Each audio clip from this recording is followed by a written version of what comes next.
Awesome. Perfect. Well, guys, welcome to episode 53 of the Drag Driver Pete Show presented by Summit Racing. Tonight, we've got updates for the Circuit 2024 event. Adam Dorey is on here, the voice of, Dragon Drive. A lot of Dragon Drive stuff he's doing. I can't wait. He's going full time. We're going to talk about all that stuff. Brian Acton is on Mr. 8500, another perfect pass in the history books. We had Jim Braun on. We've talked to Dustin and Steve Trance on video in the past, and I'm planning to message Steve after this and Dustin both and see when we can get those guys on. And dude, we're going to talk about some of the stuff that's been going on with me and you as we get into this thing. So hit that intro video and let's get this thing kicked off.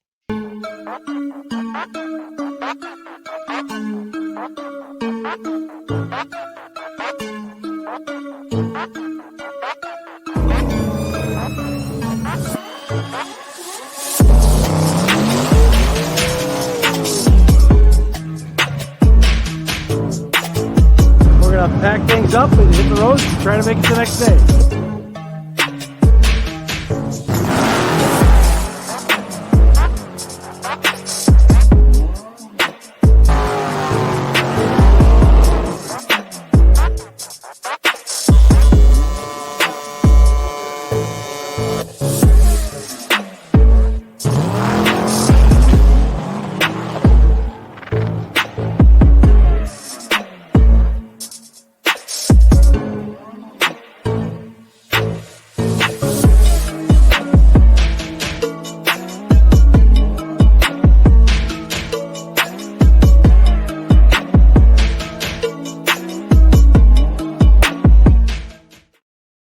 Awesome, dude. I love the intro video. Eric put that together. Guys, if you don't know that, he's awesome, dude. I want to say my name is Mike Narks. I am the host of the Drag Driver Pete Show and the Drag Driver Pete News, which takes off or which happens on Saturday mornings at 10 a.m. Eastern, and the promoter for the Circuit Drag and Drive event, the regional event that happens in a month and a week at Mocan Dragway. I cannot wait for that event. Eric, introduce yourself. Tell them what you got going on, dude. I am Eric White. I co-host both the news and the show. Do graphic design, video editing, artwork, you name it, whatever needs to be done. When I'm not helping here with Drag Driver Pete, I have my own channel, which is 815 LSX Swaps.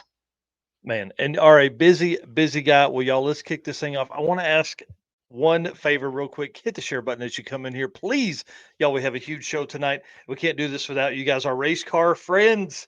Can't do this without you. It's awesome always to see everybody in here making comments, talking, asking questions. And I'm excited about having Adam Dorey on and Brian Acton tonight because I think we're going to have a great show. We're going to have tons of information, and being live, we can actually do you can ask questions right from the chat. So it's going to be really good as we move along here. But guys, we can't do this without you. Thank you to our race car friends that are out there. Thank you to our sponsors that make this possible: Summit Racing, Molly Motorsports, Driven Racing Oil, Car Change 3D, Howard's Cams, Performer Built Transmission, Sweet Patina, and Racing Junk.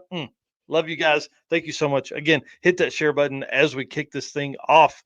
All right. If you guys don't know, Summit Racing started as a one-man operation back in 1968, almost 60 years ago. They now have 4 huge retail/warehouse facilities, 200 catalog editions. They are the world's speed shop.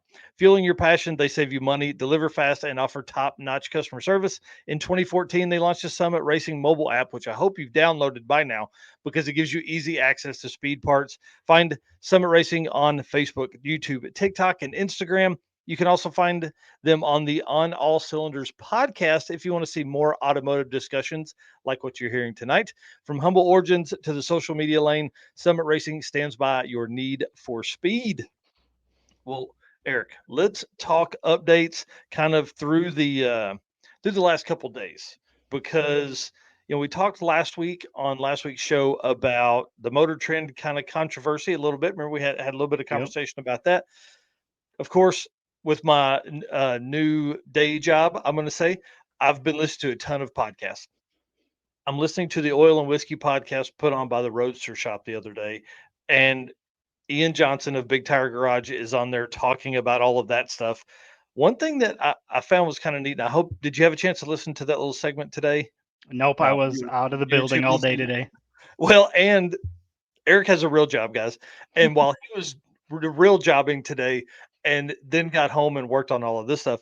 So Ian Johnson's talking about it. It's a great setup. We have, do you have the photo for that? Yeah. So be looking for this, the oil and whiskey with the Roadster shop. Guys, that's become one of my, I don't know, I'd say top 5 podcasts that I go to. They put out one every week. Anyways, we won't talk about them anymore. But Discovery purchased Motor Trend. We know we heard all that. But apparently, by what he was saying, Discovery only wanted Roadkill. They wanted the Motor Trend app and one other property. That was it. Wow. So they didn't want the magazine. That's so that kind of leads them into this big long conversation of, if the magazine doesn't make any money, will it be cut? Does does that mean events are going to get cut? All this extra stuff. What I found interesting about that is, you hear all of that. He talks about Hot Rod Magazine going quarterly, but last year they did Power Tour West, so they added an event to the schedule, Yep. and this is the 20th anniversary, 20th running of Drag Week, and so later on, a few minutes later, they talk about how surely the legacy brand of Hot Rod will never go away. I And would hope so. if Discovery didn't want it, surely somehow it could be saved and moved under something else, possibly. I would think something like that. And he was saying that, Road and Track or Motor Trend and Hot Rod are really the only magazines that are being done up. So I thought that was pretty interesting. And I just wanted to say there's one way we can help all of this stay alive, and that's to subscribe to Hot Rod Magazine. That's probably the easiest way to say that. Right. They're going quarterly. And Mike Galemi was saying in one of the comments on another post that the first quarterly magazine's been boxed up and it's being shipped. So pretty Yep. excited about that stuff. So I was hoping you'd have had a chance to listen to it. It was pretty wild. One thing he does say is that Ian has worked with a lot of people that were at Motor Trend that are now at Hemmings. So Mm. it's going to be kind of the next few, he said years, the next 1 or 2 years, we're going to see a lot of changes on that side. So I wonder if Hemmings is like the new up and coming. I mean, not up and coming, but are they taking over a lot of stuff? They have a new podcast, Hot Rod Barbecue with Mike Musto. I listen to that a lot.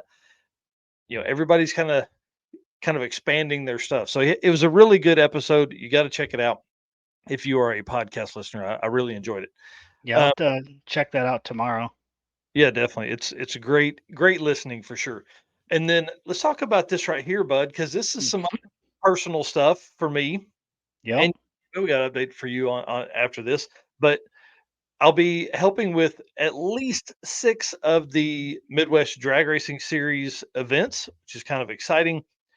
Go to the first one next weekend. Dude, I can't believe, like, if I feel like it's taken 6 months to get here, but it really, I mean, we've just, I feel like we just ended the season, but it's been 6 months and now we're kicking this thing off. One thing that we're going to do that's really cool is I will actually be helping host a pre-show, like a pre-race live stream. Will be the first time they've done it, and I bugged and bugged and bugged Daniel Green until he said we could do this.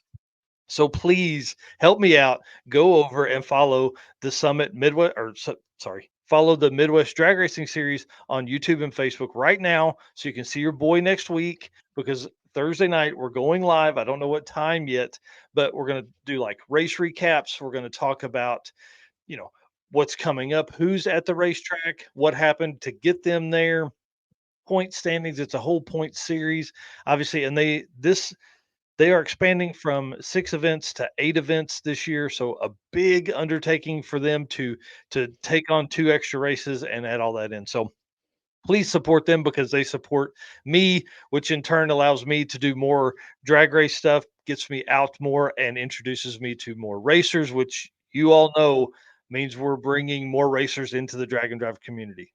Okay, Yeah. so please do that. Midwest Drag Racing Series. I'll be there next week, Thursday night. So we're going to be live like our normal show Wednesday night, and then you'll be able to find me again live on Thursday as well. You gonna be busy, huh? Busy, busy, busy. Yeah, so you can follow them on the Midwest Drag Racing Series, YouTube and Facebook. Sweet. I'm excited. That should be fun. I'll have to make sure I tune in when you go live on that one. Yeah, definitely. Definitely, please. And then what's going on with you, man? You got something new and exciting in here? Yeah, so I kind of mentioned it, I think, on the news show that Mhm. the track manager at Byron had reached out, had known that I had some interest in maybe doing some announcing. So he's offering me to go through their track schedule and overlay it with my schedule and see what weekends I can go to Byron and do some announcing there. So in the Yeah. next, I'm hoping week or two, I'll be able to pick a few events that I'll be Mhm. announcing at. My first thought is start out with a couple testing tunes, just kind of get an understanding of how everything works with the equipment and all that. And then I think long term, I'd like to get into the Central Illinois Streetcar Shootout, which is done at Byron.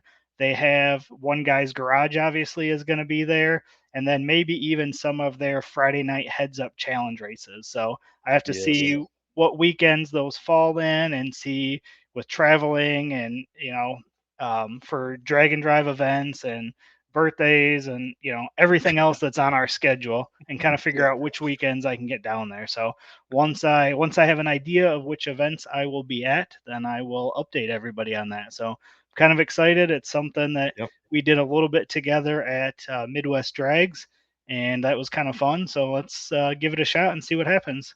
And Yeah, tonight I'm really we have a good. we have an announcer on tonight, so I'm kind of hoping maybe I can get some tips and what I should do to prepare myself. Yeah, I bet he'd give you the tip, but just a tip. I bet he will. Yeah. Uh, I'm really excited for you to step out of your comfort zone and get into that a little bit. Yeah. Obviously we hold mics in our hands or in front of our face every week here, twice a week, but it's way different than calling, this we basically have a script for written down. So I stay on topic, which I'm really bad about.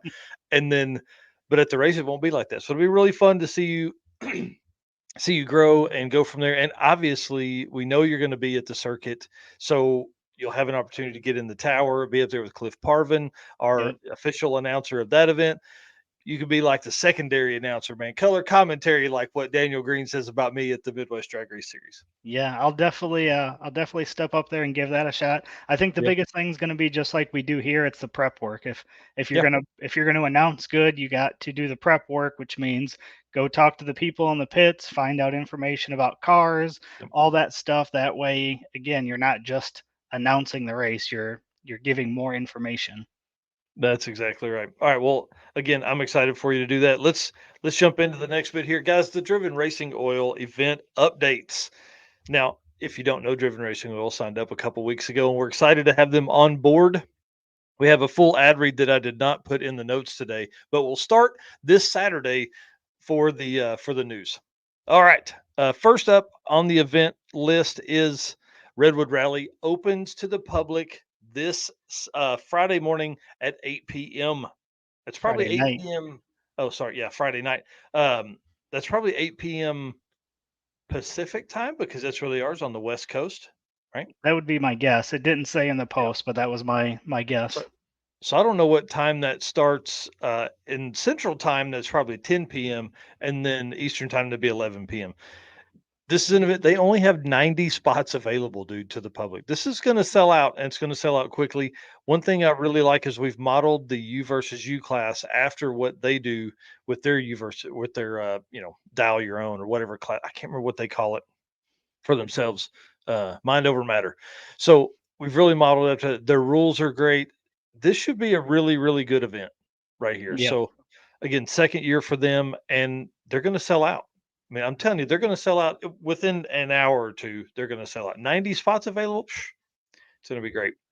Heather has done a great job with social media, and Jesse does a great job with all this everything else. But Heather's Right. done awesome with the social media leads and things like that. Next up on the list is the circuit, dude. I don't know if y'all have heard this, but I run that one. So there's a lot of really neat things that are happening with the event. I drove the part of the route a couple weeks ago. I'm driving the rest of the route. Now, listen to this. I travel for 2 weekends beginning next week for the Midwest Drag Race Series. So that means I really probably need to drive the rest of the route this weekend sometime. Yeah, soon. Honey, if you're watching, guess what? Road trip. So let's run through a couple things. Let's talk about some route stops and daily schedules. Obviously, the night before, we're doing a huge racer pre-party.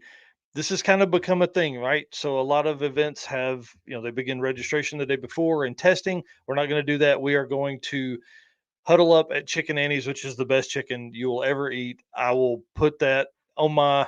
I'll put $100 down if somebody has better chicken than Chicken Annie's. We're doing a big buffet. Racers and crew, come on out. It's free dinner. Uh, I don't know if you can bring your own booze, but I know you can buy booze there. So if you enjoy beer with your fried chicken and mashed potatoes and green beans, definitely plan on that. This is going to be a good time. We've rented the lounge, and this place is like it was literally built in the 30s, and then Yeah. probably updated in the 50s, and then updated again for the last time in the 70s. Yeah. Yeah, There's a six 100%. foot there's a 6 foot tall rooster when you walk in, Yo. and the super nice lady was talking, and she said, "You can have them come in the side door if you'd like to." And I was like, "Oh, no. No, we need everybody to walk in the front door and see this 6 foot tall, rooster right here, because Oh, that's yeah. gonna be the big thing. We're all gonna have to get pictures with the rooster." So, Yep. that's gonna be a good time, and the first time we've ever done anything like this. Obviously, I like to eat, so food is a big deal, and I feel like if we can kinda set up some times for people to eat together, this will provide an opportunity for people that don't know each other to get to know each other and become friends. Right. Yep. And then day one, pretty easy stuff. This is pretty straightforward. Gates open at 9. We're at Mocan Dragway. Gates open at 9. We're going to run tech from 10 to 3. If you're not there by 3 o'clock, it's going to be really hard for me to let you in. But we're probably going to do that. But you need to let me know ahead of time. Don't show up at 4 o'clock. I'm here. The driver's meeting is going to be 10:45. Going to be pretty easy, 15, 20 minutes. Just go over kind of the layout of the weekend, things like that. Track is open 11 to 5. Here's the deal. You have to submit 2 passes each day of the event. As we were talking to Gearhead Curios today and yesterday, there were people commenting on those. Those guys have been amazing. They've been talking, they've been sharing all the posts, things like that. And it is, um, they were like, "Oh, we should be there at, because people are wanting to see all of these race cars drive through." So they were planning to set up at like 10 o'clock at Gearhead Curios to watch all these cars come through. And I was like, well, hold on, back up. You can't be there that early, or you're going to be really bored, because with you having to make 2 passes, there's no class calls or anything like that. So with you having to make 2 passes, I said, these folks aren't going to start getting there till 1 o'clock at least if they start racing at 11. Right. So one thing we do is we do allow hard tires to be run on the track, which I know is kind of a no-no on some other stuff on other events, but we are going to delay the hard tire racers until 2 o'clock each day. So the slick and radial tire cars will run for 3 hours uninterrupted. Hmm. They'll run for I'm sure there'll be interruptions. They'll run for 3 hours with no hard tires allowed. And then we'll open both lanes to hard tire cars. So if you have a hard tire car, you can still come. We welcome you, all that kind of stuff, but you're going to have to wait just a little bit. And then we're leaving there. We're going to pack up. I'll probably skip I'll skip Gearhead Curios racers and participants. You cannot skip Gearhead Curios, because we're going to drive to Galena, Kansas, and then we're going to jump in and we're going to drive to Boots Court. So this is Gearhead Curios. You've got to get over and see this place. Plan to hang out here for a little bit. Look through the store, a lot of really cool stuff. Bring a dollar bill with you, sign it where you're from, and put it on the back wall of the shop. Pretty neat deal. And then Boots Court Motel, second oldest motel on Route 66. This is a neat spot. This is a spot that I feel like we can probably put 70 or 80 cars in pretty easy. And this is only about 25 or 30 miles from Galena, from Gearhead Curios, but it took me 90 minutes to get here because there's so much cool stuff. In April, we should have daylight until about 7 o'clock. So you'll have plenty of time, but I'm telling you, don't wait till the last minute to make your second pass. Now, some folks will have to, but let's get on the road. Let's have some fun. This is a spot we can hang out. I'm going to have somebody run up and grab some ice creams and drinks and stuff and take it over there. for them to get set up. I've already talked to Jeremy, the manager of the Boots Court, and the old the old Sunoco station that was next door. It has been converted to a visitor center. So they're doing all kinds of upgrades, getting ready for the 2024 season. And we're going to be one of the first events that's going to be able to use all of the updates that the Boots Court Motel is putting in. I'm really pumped about this. This is going to be a really, really cool event. And this is going to be a great stop. There are carports. I know y'all can't see my finger here, but I'm pointing at the carports that are going down through there.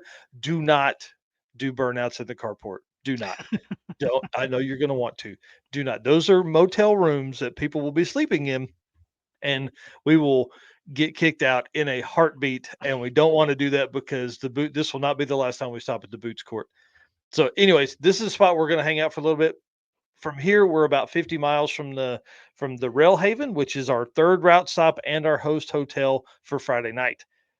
This I got to know this place is booked solid for the night. We have literally filled every room in this place is going to be a hot rodder from the circuit. Like, how cool is that? It's so awesome. Get on Yeah. the wait list, talk to the team over there, get on the wait list for when people fall out. But I got to know who got the Elvis suite. Who has it, dude? Because I didn't get it. I didn't get it. I didn't get it because I wanted somebody else to have that. But it's really cool. Huge. Obviously, this is updated the last time in the 50s. As far as the expansion, now they've updated it since then to be more accommodating for all of us. But this is going to be one of the coolest stops in any drag and drive that's out there for anywhere, anytime. I don't care. It's going to be so freaking cool to walk out in the parking lot. And there's 70 cars, 70 hot rods right there in the parking lot of this place with all the photographers we have on deck for this event and the local news and everything I've been reaching out to y'all. I'm telling you right now, this is going to be a crazy, crazy deal. So that's the first night. That's the route stops for the first day. They get better, I promise. Hold on. Whoever has that Elvis room, if we don't get an invite to come see the room, I'm going to be disappointed. Oh, Just listen, saying. we'll just go talk to the manager and get the key. You got to see this place, right? So, yeah, that's going to be a good one. Then we wake up Saturday morning, and guys, our first stop. This isn't like an official route stop. Actually, you know what? Yes, it is. This is an official route stop. The Waffle House on East Sunshine in Springfield. I don't know if y'all know this, but Driven Racing Oil is giving $250 for breakfast for people. 250 Yeah. bucks. Then after that runs out, another $100 is given from Waffle House. Thank you so much to William, the regional manager, for doing that. So we have $350 worth of food that we're going to be eating at Waffle House for free. How cool is that, man? I love it that everybody's getting involved in this. And y'all know my affinity with Waffle House. I love it. I think it truly is one of the greatest places to eat, especially on a drag and drive. I don't typically take my family there, but if I'm eating by myself somewhere, this is a spot you can go. The menu is the same everywhere. All the stuff. This is just the right place. And I want to say thank you to the team at Waffle House for making this a possibility. Yep. That's going to be fun. Oh And yeah, I and I went to my first Waffle House on a drag and drive event with you. that's right. That's right. We don't have any of those around by me. Yeah, and that's a whole nother reason for people to go is because you don't typically think, "Hey, I'm going to go in there." I've never had a chair thrown at me, but I've also been in there typically in the good hours of the day. Right. So let's run through this real quick. I do want to talk about the day 2 of racing. This is a big deal. We are only racing 8th mile at Ozark. Here's how this works.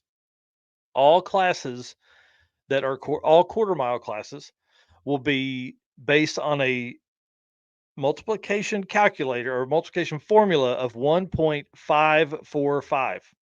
So if you are trying to, for you versus you, well, the you versus you is different. Let's see. For if you're trying to set your quickest average, whatever your ET is at Ozark, I'm going to multiply it times 1.545.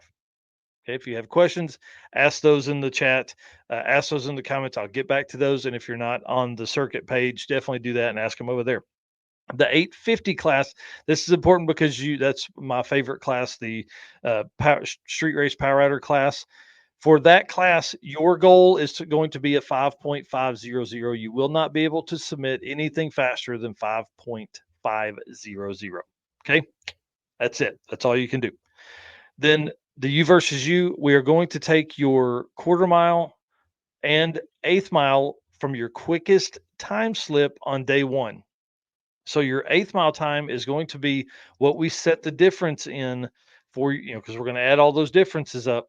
We're taking that from your eighth mile time from day one. Your quickest eighth mile time will set your goal time for day two at Ozark. Again, we'll go over all this. I'm going to put all that on the page and all that kind of stuff. What's the team at Gearhead here saying? This is going to be a great event. So happy to be a part of it. If you can, get pics of your car in front of the tag flag. Oh, 169 Kansas license plates that create an American flag. I saw this last year. It is yeah. awesome. It's on the west side of Gearhead Curios. I am looking forward to seeing everyone in April. Yeah, it's going to be great. This is a really, really cool place. I'm telling you guys, we missed the opportunity going there last year. We're not going to make that mistake again. We may always hit Gearhead Curios just because they've been such a huge supporter of the event, even since even before that. So we talked about you versus you. We talked about the 5.500 for the 850 class racers. Driver meeting again, day two, 10:45. We're going to do a driver meeting every day. I've picked that idea up from Devin Vanderhoof at Southeast Street and Eat. I love that thought process because it gives you an opportunity to go over the track because we're at a new track. A lot of these tracks nobody's ever raced at. So it kind of gives us an opportunity to tell you where the shutdowns are, where the turnoffs are, what the schedule for the day is, and where we're going from there. Again, racing begins at 11, hard tire come in at 2. And then from there, once you turn your time slip in, that's when you get your scavenger hunt sheet. The Yep. Great American or Great Apparel Printing and Design Scavenger Hunt. This is going to be one of the funnest events, one of the funnest things that you've ever done within a drag and drive. I promise you, it's crazy. I Yeah, wanted to last year was a big hit. Oh yeah, I wanted to limit the time that you could do it. So here's the strategy, right? There's 80 items on this list. Some of these it's going to be very difficult to get. There's 80 items on this list. I'm adding to it every couple days as I think of stuff. It's going to be a lot of strategy here. Do you make your passes early and get your scavenger hunt and then bounce? Or do you wait and make your best pass, but then maybe lay back a little bit and not have as many points as somebody that left early on your scavenger hunt? What's the plan? What are you going to do? Because the winner of the scavenger hunt gets $350. Yeah, We're that's awarding those impressive. at the racer party. Second place gets $150. So it should be a pretty good time. We are going to see probably some people get really creative with a lot of these things. There's a lot of really fun ways to get there. And of course, we're going to do the racer party after racing. So 5 o'clock racing ends, 6 o'clock, the racer party kicks off in Branson, Missouri at Extreme Go-Kart racing. We did that with Tom with like what was it called? Sick Carts or something like that at PRI. Yep. That sealed it for me, dude. I was like, yeah, we got to do golf. We got to do go-karts. Yeah, sick cart chaos. That Yep. was a So blast. right, I went to Branson. I literally found the fastest carts that are in Branson, Missouri. We've rented the entire place. We're going to race and we're going to have fun. I'm going to bring some drinks in big coolers and we're just going to have a good time. We're going to probably order a ton of pizzas and some barbecue or something like that. And this is going to be again an opportunity for people to just hang out and get to know each other, talk about cars, all that kind of stuff. And the hotel we're staying at that night is 400 feet from the racetrack. So it should be pretty easy if people like to indulge in adult beverages to get back home. That was or get to the hotel. That was our biggest thing. We didn't want folks to go very far. So if you are racing, if you are in a hot rod and you're staying at a hotel that is not the host hotel for Saturday night, let us know. We may be running some kind of shuttle or something to another hotel that's going to be close because we do not want people to get in trouble in their hot rods. Okay. Yeah. Do not get in trouble in your hot rod. Yeah, All I'll right. have a minivan, so that should be able to work out good. Yeah, yeah, it'll be well, I mean, you're gonna be flagging go-kart racing, so you're not gonna be able to run them back and forth, but somebody there will be able to run them back and forth. And then So as we leave Branson Sunday morning, we're gonna go back up to Route 66 and we're gonna go left and we're gonna head to Mocan and we're gonna hit the Gary's Gay Parita service station. That's one of the coolest places you're ever gonna see on Route 66, and then the Route 66 drive-in in Carthage, Missouri. So going to be a great time. A lot of historical stuff right there in those 6 spots. There's been a ton of people eat at the Waffle House. I promise you. A lot of historical stuff there, and we're just going to have a blast. The circuit is going to be absolutely nuts, man. yeah, it's going to be a ton of fun. Do Yep. you have a time that they got to turn the scavenger hunt slips in, or is that Ah, something we'll go over by at the event? great point. Yes, we'll go over it at the event there, but also your times have your sheets with your points and your pictures have to be turned in by 7 p.m. because we're going to do the awards at 7:30 for that. So Okay. that way, if folks want to head back towards Mocan, they'll have plenty of time overnight to do that. So 7:30, we're doing the award. You have to be at least in line, standing there with your points and pictures at 7 p.m. Is there times on these go karts? Do we got lap times? No, no lap times, dude. I was trying, man. I was trying. There's just not that kind of technology in Branson, Missouri yet. So for the 2025 event, the go-karts we have found do have times. Okay. S That should tell people kind of maybe some ideas of where we're headed for 2025. Yeah, I'm sure we'll find other ways to create challenges for the go karts. We're Uh, car I guys. We'll figure out something. Yeah, I mean, I think, like, I don't know. We're gonna go over some really good ideas. We've got a month and a week, so we're gonna figure some stuff out for sure. But we will Yep. definitely have some kind of fastest or some kind of trophy or something as we get through the night. Yeah. Whoever crashes the most times, I mean, there's going to be somebody most that spin out. crashes. Listen, there's a corner where when it was dry, these dudes were sliding. I think I'm just gonna put the cooler above that corner and just dump. That'll be where we dump the water, and so it'll just ruin everybody's chances. So it's gonna be awesome. Nice. Yeah, it's gonna be a good time. We have the whole place to ourselves, so there's not gonna be anybody there except us idiots And that goes until 10 p.m. till 10. Yep, yep. And then we'll just ease on over 400 feet to the hotel and parking lot beers and well, No trailer burnouts no this trailer time. burnout. No, no, especially not if you've had adult beverages. We don't need anybody getting in trouble. So, all right. Well, let's move on to the next segment here because I've gone obviously a little long. We want to bring Adam on here pretty quick. Yep. All right. Lead us in, man. All right, we're going to get into the Howard's Cam community segment. So Howard's Cam is the official valve train for Drag Drive Repeat. Luke B and the team are ready and waiting to talk valve train with you. howardscams.com or reach out to Luke B himself. So a couple things that we found this week. Did you see this vehicle for Uh, sale? yeah. Yeah.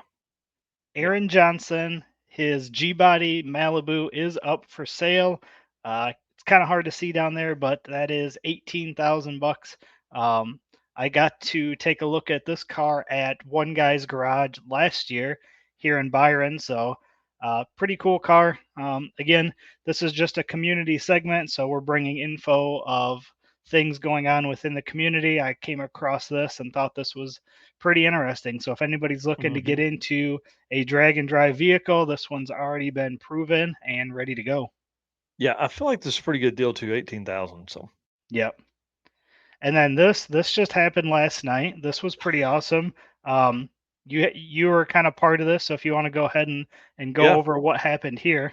Yeah. So, Felicia Smith is one of the coolest people you'll ever meet ever in your whole life. She races, obviously, an 8-second CTSV. Super cool lady, right? She won the Summit Racing free pass, free entry in the drawing we did because she was on the wait list. She didn't get in time. She attended a school called CTech, which is obviously like a VOTEC type school where she learned automotive and things like that in the way a real car guy would. You would stay in touch with your shop teacher, right? Right? So she did that. They found out we were racing just south of where this school is in Pittsburgh, Kansas. Said, "Hey, we'd like to bring some of the kids over. we're trying to put a budget together, trying to do that, trying to get the school to pay for the field trip and all that kind of stuff. So she made this post. She reached out to me, said, "Is this okay?" I was like, "Yes." I said, "Whatever you got to do, we'll get these kids in." There's 24 kids in the class. Obviously, it's $20 a head to get into MoCan. She makes this post, and I'm telling you, the outpouring was amazing, dude. Yes. I don't think it took 8 minutes. No. Somebody saw it. One anonymous person paid for all the kids to get into the thing. So we'll have 24 kids that'll come to the event for free because of this person. Thank you so much, whoever that was. That's so amazing. And she's requested if you're going to be in town early, that you swing by and show your car off, talk to these kids about the car and what you do and how you built the car and all that kind of stuff. You can do it right there at the school. Again, it's CTEC CTEC in Pittsburgh, Kansas. Want to give a huge shout out to her, to Felicia for doing this, and to the school for even thinking of something like this. This is really, really a cool idea. And then the kids will be there on Friday for sure. We know they will be because it's a field trip for the school. And then we know they're probably going to come back on Sunday, dude. How can they not? Right. So again, of those 24 kids, I almost guarantee we're going to see another. There's going to be another drag and drive racer come out of that many kids for sure. Right. And Yep, I am going to put together a package for each one of the students. So they will be getting an 815 LSX Swaps keychain and a sticker for each one of those students. So since that's somebody had awesome. already went ahead and paid for everything, I didn't have an opportunity to help with that. So I figured this is a cool way for them to not only get to come to an event and get to hang out for the day. I mean, I wish I could have got to go to a drag and Oh, drive event while I was in my shop class. So that's a cool opportunity. But then just to go home with something that they can look at and remember this event this day. yep, it's going to be really neat. And thank her again for doing that. All right, Yep, absolutely. what do you got up here next? What's next? Oh, Uh, yeah, our buddy here, Mr. Rich Guido, was on the Cooper Bogetti podcast. I don't know if you've had a chance to listen to this one or not yet. dude, I listened to it twice. Did you? It's a great one, man. They talk about all kinds of cool stuff. Uh, Coop's done a great job with the podcast. Lots of really great conversations, but this is definitely one of my favorites. Yep, This Rich is such a great person for Drag and Drive, but also for all the stuff he talks about within this podcast. It's cool. Bogetti Studios. If you're a podcast listener like I am, definitely got to get on there and listen to all that stuff. yep. It's amazing. Great episode. Yeah, we're not going to go too deep into it just because we're trying to move along here. But if you haven't listened to it, head over Yep. and check that out. And then another one that just popped up. I don't know if you got a chance to see this, but Jared had just posted this before the show tonight that he has started up a new video series called Behind the Wheel. And essentially, this is a podcast while driving. So Hmm. what he put was, I bring someone on, we drive each other's cars and talk about life, cars, and shop. It's a podcast while driving, essentially. So he dropped the first episode already. You can head over to his YouTube channel and check that out. So Yep. it's just incredible with the number of automotive podcasts that we've been getting lately.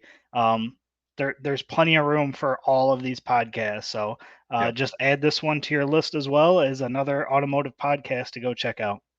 Well, and I think this is really a cool way to do it because he knows so many people from different parts of the community, drag and drive and high end cars and Supra folks and all that stuff. And so he knows so many different styles of people that it's going to be really, really cool to see what he has come through with that. And again, you find that on J Rod's Garage. I would assume. I haven't seen the episode yet, but I'll be watching it tonight. Yeah, I think it just came out this evening. So Perfect. all right, moving on. We want to thank another one of our sponsors, Molly Motorsports. Attention high performance enthusiasts and sportsman class racers.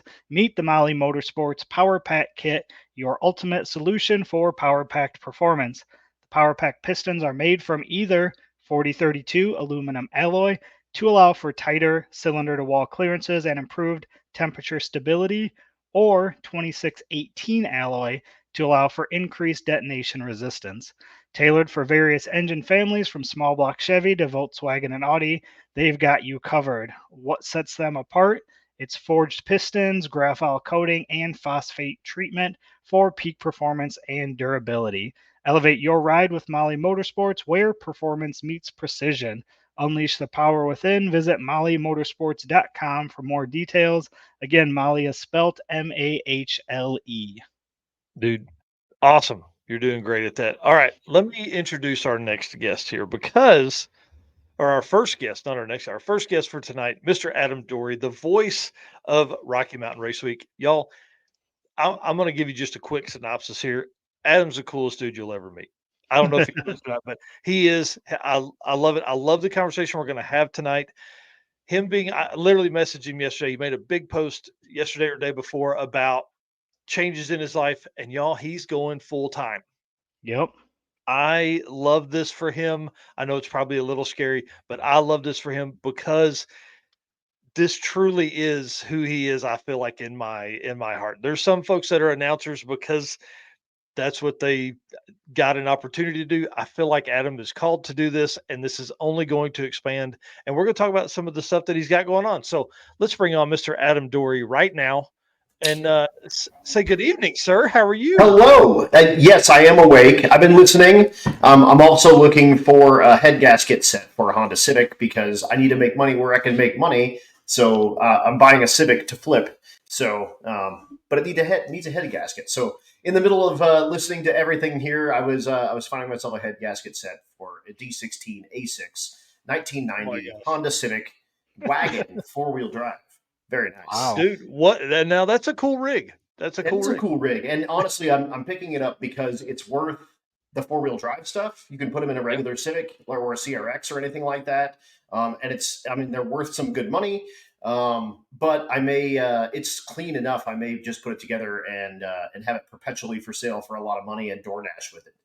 Well, I was gonna say that, and then you have some friends that are kind of into that Honda all-wheel Yep. drive stuff. So, you could probably at any time call those dudes, and they would just be like, "Hey, yeah, we'll take it." No, exactly. But no, it's this is super cool. Like you touched on, I'm going full time here. It is scary as can be, Yep. and really, it's just the timing is kind of right that Yep. I've got enough stuff, or I had enough stuff, sort of on my plate prior to me getting canned, that I can add a few more things, and Yep. like we were sort of talking beforehand. I won't be rich, but I won't be poor. So Yep. that's good enough for me. Like I don't really Right. care as long as I've got enough sort of coming in to cover my bills. I've got a little bit of extra to kind of put away for rainy day, and whatever. That's fine. But it is it's been quite a week for sure. And Yeah, that's for sure. going from a corporate guy with a side gig sort of to like now I'm this close to homeless and this close to unemployed, but at the same Dude, time, like you're not I'm that close to good. No, homeless. I'm not. I'm really not that. But no, it's really the timing couldn't be better. Yep. And I was able to. It was funny because Luke with Sick the Mag reached out Mhm. and said, what do you think about Sick Summer? And I was like, I just don't know about the time off of work. Like, Yeah. let me dip my toes into that, and I'll let you know. And Yeah. that was I believe that was on a Thursday. I got canned on a Friday, so I got with him Friday afternoon and said, well, I'm in Yep. for Six Summer, so I'll be at Six Summer. Nice. There we go. Yeah, which is super cool, and I got to give a big shout out to Matt Frost. Matt gave me my kind of reintroduction into announcing and in Yep. the drag and drive kind of world with that, and turning it into a lucrative thing for me. Yeah. But But when hang this on, happened, let's tell that story just real quick because it's really cool. Like you essentially went live for like 2 hours on Facebook walking the pits, and yeah, Matt saw it and was like, I think that dude could do this. right. No, exactly. So I did this. I announced for the very first time in 2009 or 2010. I was kind of recently right out of the army. I was going to college. I have an English degree, Cool. which I mean, hey, all right. I should be a high school or middle school English teacher. Okay. Yeah, Aaron Roberts says that I don't have my unemployed beard. I'd shaved. It drives me crazy. I can't do it. It's my army time. Yeah. I just can't. But Anyway, so I announced for a summer at a little track in Wyoming called Douglas Motorsports Park. It was the only racetrack in Wyoming. Wow. It was about 6 hours from my house, and I made minimum wage, but it was something that was cool to do. Like it was going to, it was like I just want to be around my people. Yeah. And I did it for a year, and I was like, great, whatever. And I didn't do it again until 2020. Wow. So I did. I was walking around in the pits 2019 at Julesburg, and it was I was doing it, and I just happened to come across Kyle Loftus from 1320 doing the exact same thing. And so I was like, well, I guess I'm done now. I had like 20 viewers, and he had like 120. So I was just like, okay, well, you got this, dude. And he was like, keep going, keep doing what you're doing. Like we all started somewhere, so. The 20 or whatever so odd people that are watching you are not watching me. Mhm. So give them your perspective. So so basically, yeah, it came down to and on top of that, I run the social media. So I do the RMRWers page. That's a unapologetic ripoff of the Drag Weekers page. The Drag Weekers page is you have to be on Drag Week or have been to a Drag Week to be on the page. So if you look for it and you try to get in, they're not going to let you in. They've tightened that up. I built the RMRWers page as a let's build Rocky Mountain Race Week. And at the time, it was I started it when we started. There were 70 racers. So we had like 100 people the first couple of years, and that was it. And now it's like it's a machine. It's got 10,000 people on it. It's like it sort of has become a bit of a mecca for drag and drive. But in 2020, it was we have a live stream because Bang Shift has people sitting at home doing nothing, and we need an announcer. We can't just have track announcers. So who are we going to have? And I said, you were the call. I said, let's go. Yeah. And especially that first year, that first race week, I'm not. I still say that I'm not really an announcer. I'm not that guy. And like Cliff Parvin is the kind of the key. Like he makes fun of the announcer, and I love that because it's the Sunday. You'll pay for the whole seat, but you only need the age, kind of guy. It's so cool not being that guy. That guy exists and he's out there, but it's entertainment. I mean, and we were talking before that, like what we're doing is entertainment here. And so, yes, it's got to be entertaining, but at the same time, like if you've got a little bit of background on somebody, you can talk intelligently about those people. It's a whole different thing than here's this guy and he's got a Chevelle and it ran 1050. What's cool is here's this guy. He's from Colorado. He drove the Chevelle from Colorado. It goes 1050 and he had the cam and shit out of it. Sorry, stuff out of it last night. So, like that's what adds the additional to, to the minute you get to talk about that guy.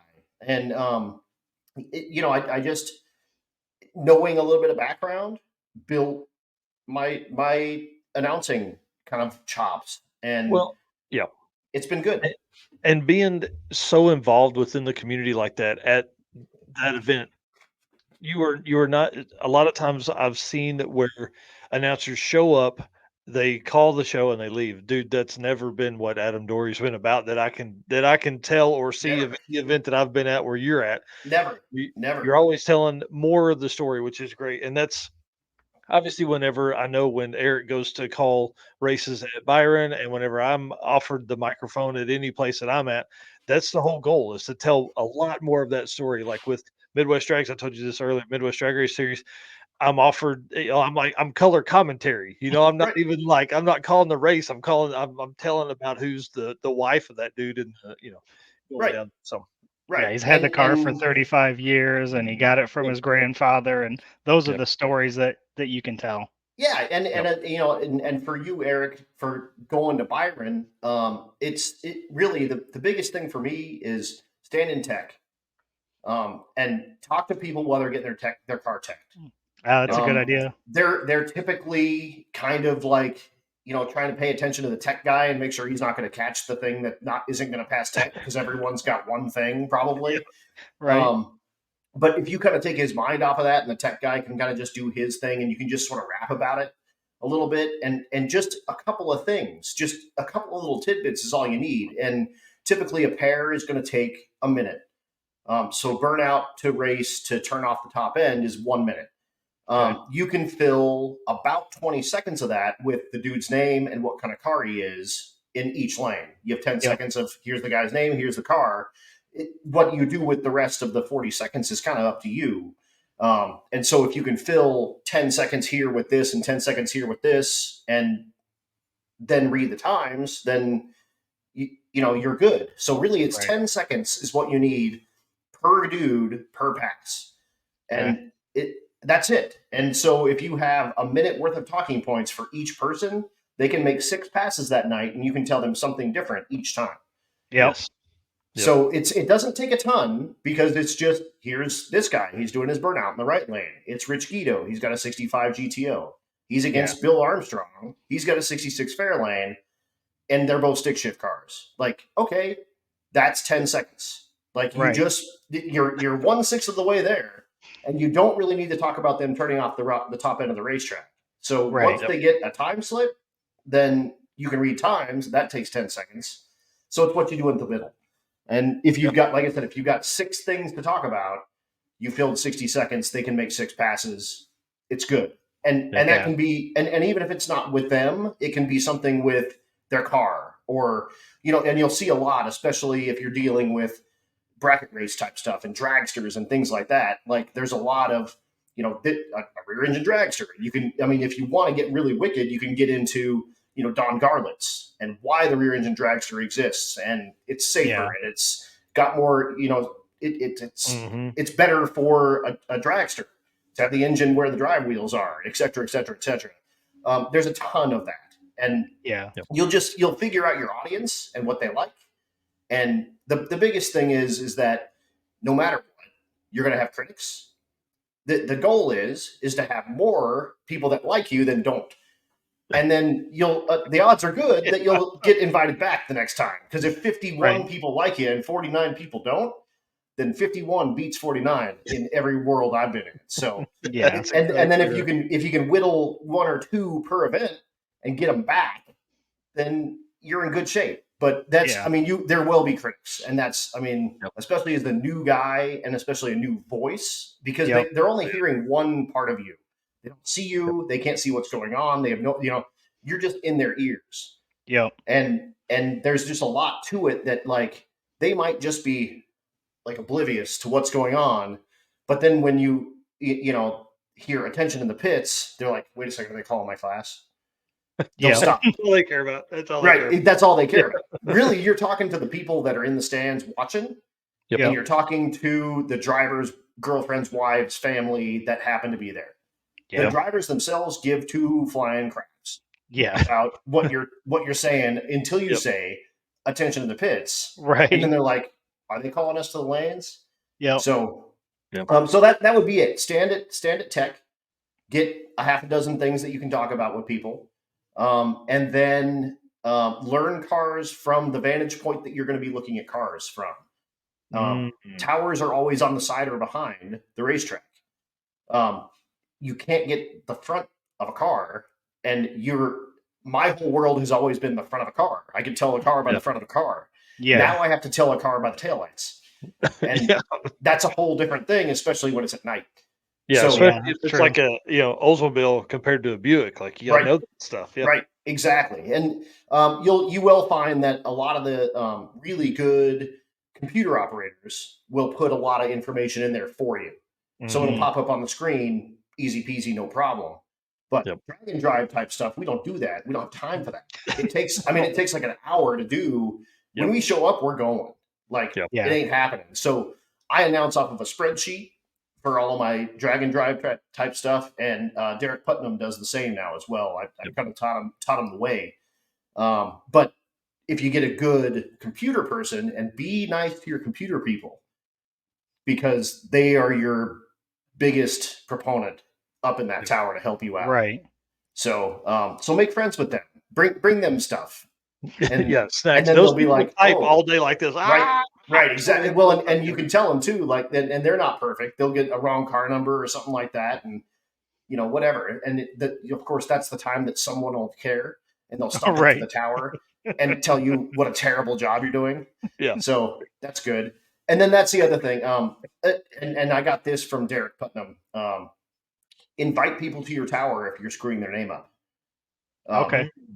Just tell them you're not gonna. I may tell you 1 second. Give me a moment. But like I want to do this as well as you want me to do it. So like, please come tell me if I'm doing something wrong. Yeah. Like otherwise I'm going to do it wrong all night and you're just going to be mad at me. So Right. take a second, welcome them to the tower. And a lot of racers have never even been to the tower. Yeah. So it might actually be kind of a cool thing for them to kind of see the background anyway. Yeah. And then they can tell you, I'm sorry, my name has either 7 vowels or 14 consonants, but none of the other. And and then you kind of make a friend from there forward because you're actually making an actual effort to do it right. Yeah, I figured that would be something I would probably try to write down during tech too. Like if there's a name and I'm like, I have no idea how to pronounce this, just like when you Google a word and it gives you the pronunciation, I'm probably going to write it down in some way that I can remember it. Yeah, and ask them. Christophery. Yeah, ask them to say it for you. Yeah. I mean, obviously that's the easiest way. And if they've got a weird name, they know it. Yeah. Yeah. No, exactly. But it's all good. You can, and have them say it to you a few times. Rick Flatus. Fletus. I'm sorry, Fletus. Yeah. Is one for me. For some reason it's 5 letters. I could never get it right. I said it's not Fleet. I tried. I said Fleets. I said Fleeties. I all types of stuff. And I said, dude, just say your name for me 3 times. Yeah. And then I still messed it up. But eventually, when I would see him, and it would just be like breakfast. Like, dude, tell me your name one more time. Again, like, say it for me 3 times. That's another reason to eat together. All right, let's enough tips. We can talk tips after this. Let's talk about what you got going on, some gigs for you this year, and then obviously where you're sitting at right now. We got to talk about the podcast. Got it. Okay. So my podcast is called That's Cool Drink. I do a live stream. You can find I've got a page on Facebook. That's Cool Drink. It's on my YouTube at Adam Dorey. You can also navigate to it from 556 FMJ. And that's I do it every Tuesday. It's super cool. I've had Mike on and his brother. It's drag and drive centric. It's all sorts of drivers and drivers' wives and families and all sorts of cool stuff. It's a very, very fun deal. I enjoy it a lot. It sometimes goes way too long, but enjoy that. You're welcome. Here's the thing. Like, as I listen to podcasts, there's very few drag and drive centric podcasts that are out there that do what you do. And I do. That's what I love it. Yours is one of the ones I listen to, a top 5 all the time. I'm always looking for it because you have a great way on the mic, but the guests that you have are great too. You had Clint Sadowski. Who'd you have last night? I had Mark Barnes and Mackenzie O'Neill. Mark's got the fastest, world's quickest limo. Yep. And so it's super cool. And obviously that's on the podcast platform as well. So I've got it on Blueberry, and they simulcast to wherever you get podcasts. I'm catching up on that though, because I have a data limit. So I just upload them as I get them, as I get data limits. And now that I don't have a job that's going to hinder that more, I was going to buy more data, and now I'm like, well, I got to pay my rent. So, so what you're saying is you need some sponsors. Eventually, that's kind of the plan. I'm gonna start pushing a little sponsor action on my podcast. I've kind of been unapologetically non-sponsored, so that I can say what I want, when I want, how I want. But money's good too, so I might look at doing that. Well, we listen. We want you to survive and keep doing that. That's the whole thing. Maybe a Patreon or a membership deal is a good way for Adam Dorey. Maybe we'll work it out. Plus, I'll have my OnlyFans out soon. Yeah, feet stuff, man. It's gonna be my poncho. Yeah, that's right. Well, let's talk about gigs you have coming up. Where are you going to be? Where can we find you this year? I know we were talking before the show, dude. You've Since you made the announcement that you're going full time, you've had an outpouring of love from the community. So tell us what's going on. Totally. I've nailed down King of the Open Road. So I'm going to be on with J Rod and those boys, and I'll be on the mic for that. I've also knocked down Six Summer, so I'll be on Six Summer, which I mentioned earlier. And obviously both the Race Week franchises. The Mod Nationals is one that I've done for a couple of years here straight. That's Veterans Day weekend. I've got one next week that I don't know if I'm allowed to talk about just yet. Cool. But it's a YouTube dude, and it's one that I set up before this happened. So nice. Got that done, and I'm also going to be at the Freedom 500. Awesome. So that is going to be super cool. The Freedom Plus gang are folks that I worked with at Sick Week, and they hired me to bring me on to the Freedom 500. That's April 5th and 6th. And then I've got penciled in the Indy 800 and the New England 900 out of the Cletus stables as well. That's that's moving forward, May and something else. I'm not 100% sure, but I'm basically going to use Freedom 500 as a resume for those cats to try to nail down those other two big races of his. Oh, dude, that'll be so cool. Well, congratulations to you on that. That's awesome. Totally. And I also knocked down the fastest streetcar shootout reunion that the Havlicks are putting on in Iowa. So I've got that coming as well. So lots of cool stuff. And I'm not going to do 666. Unfortunately, that just it's not going to fall into place to be able to do that one. Those kind of one-off races for them, I think, are relatively small. And we were talking before this. I charge a lot, and I just do because I'm trying to make a living at this. So and unfortunately for the 666, it is not going to be in the cards. Street and Yeet is not going to happen because Mod Nationals is that same weekend. Oh, okay. And I've been there for 3 years, so that's one I would love to do. And Laura has reached out to me, so I would love to do that at some point. It just always lands on the Mod Nationals, and they're kind of in the same neck of the woods too. But it is what it is. Miles of Mayhem, I have not been even asked about. I haven't reached out about it. I doubt it, to be 100% honest with you. Right now, I've got some stuff in pencil. We're working on a few things, higher end races. Sweet.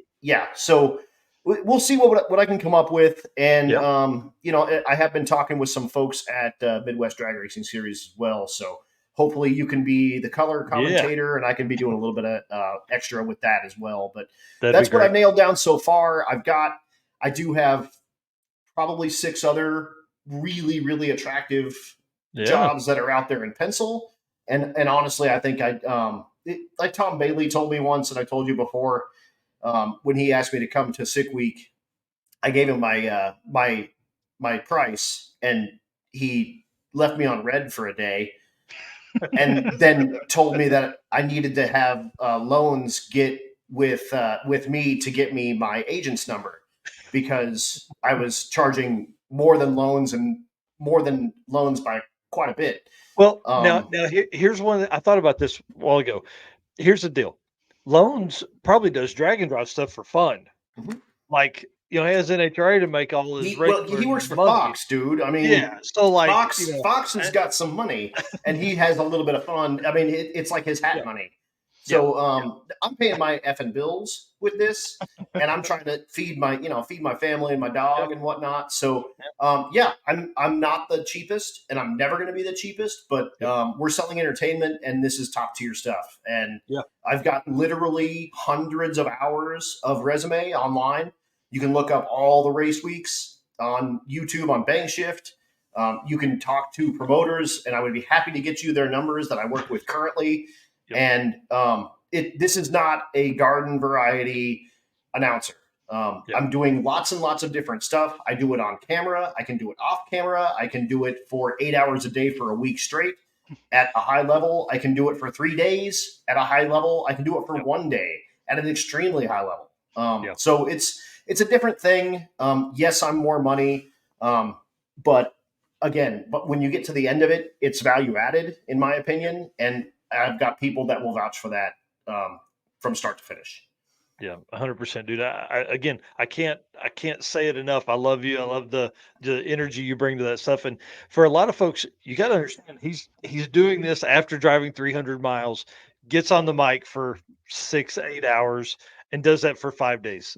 Right, right. And I am typically the first-ish person to the racetrack, and I'm the Mhm. last-ish person to leave. I do it on a little bit of food, I do it on a little bit of sleep, and I do it on a little bit of fluids, and it's just it is what it is, and I've worked it out because I've started it in the worst kind of conditions, and it, you can put me in anything. Like I can Yep. make it happen. So, Yep.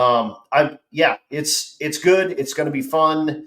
I think right now, if I book zero, I'll make it. I'm going to be fine through 24. Again, I'm not That's going to get awesome. rich, but I'm not going to get poor.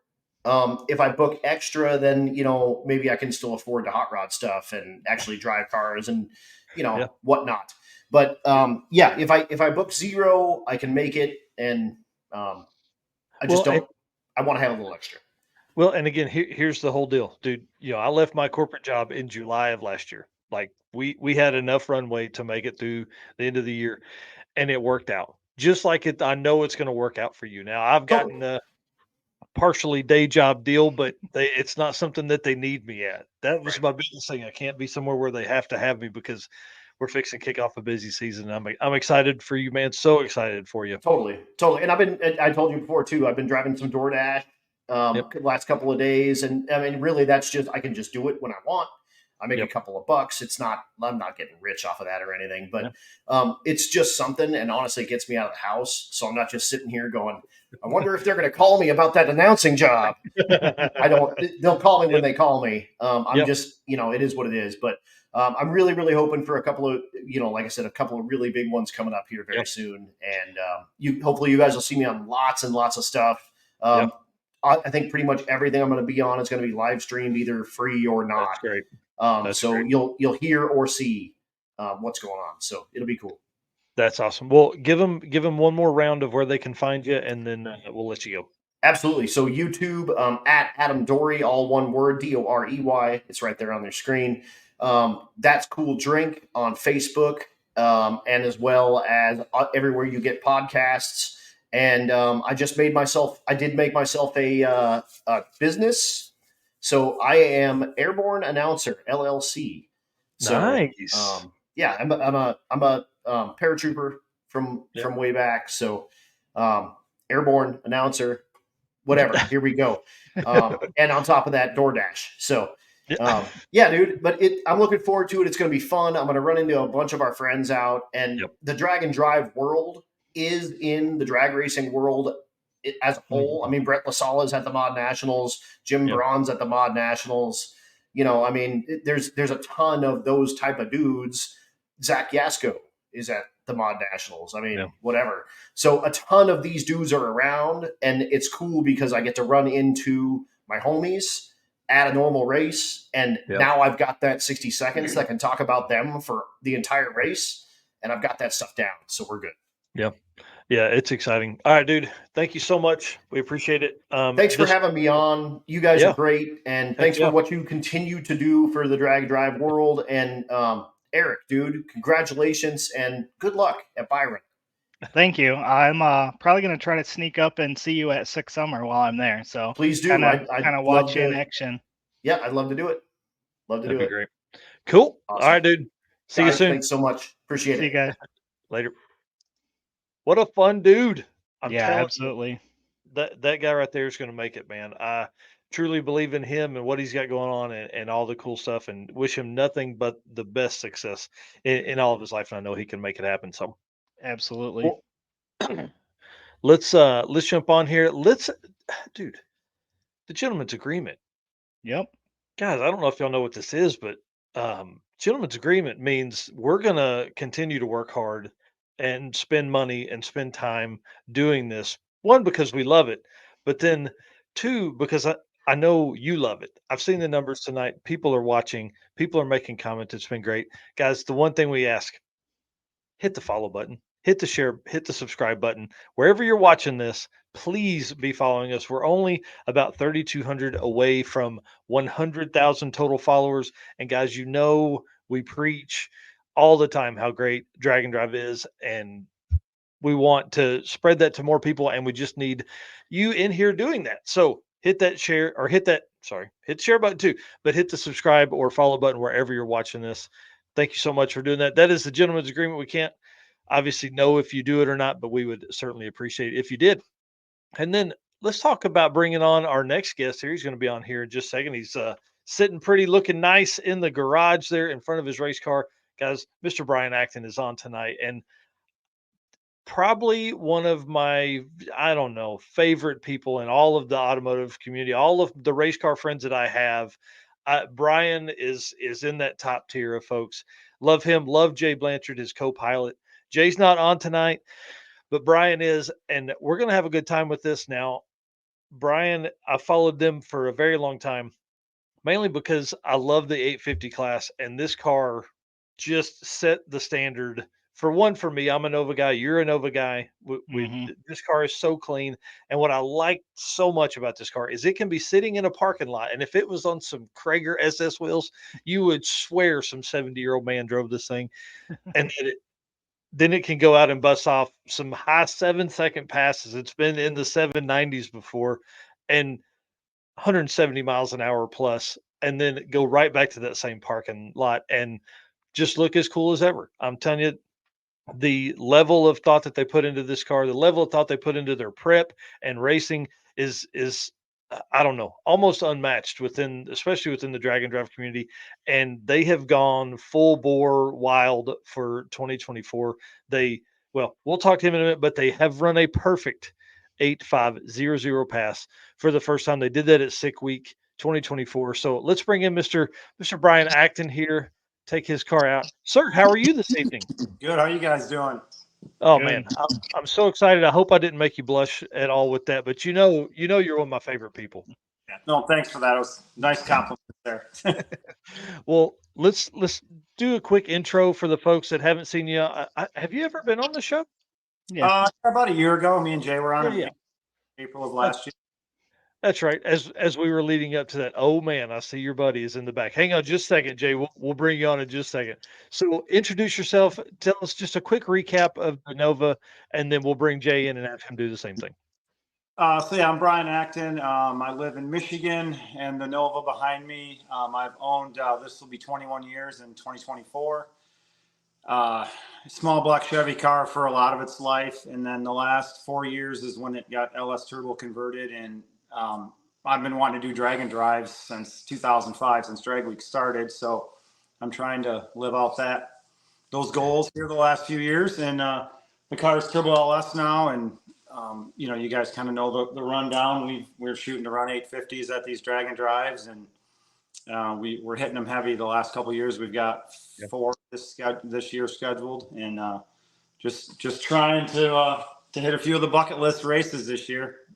Right. Well, one of those races is coming up here in a couple of weeks. It's the Circuit 2024, and Brian is coming back. Brian and Jay are both coming back for free because they were the fastest quarter-mile car on the property. Yeah, that's pretty awesome. We had a pretty good year last year. There was some weather conditions there that last day at Mocan, so too hard. The wind was really wild there on that final day. So we were hoping for a little closer to 850 for an average, but we still had a good event, and we're hoping to do a little better this year. We found some things on the off season with the car, so we're hoping for a good 2024 for all the events, including the circuit, of course.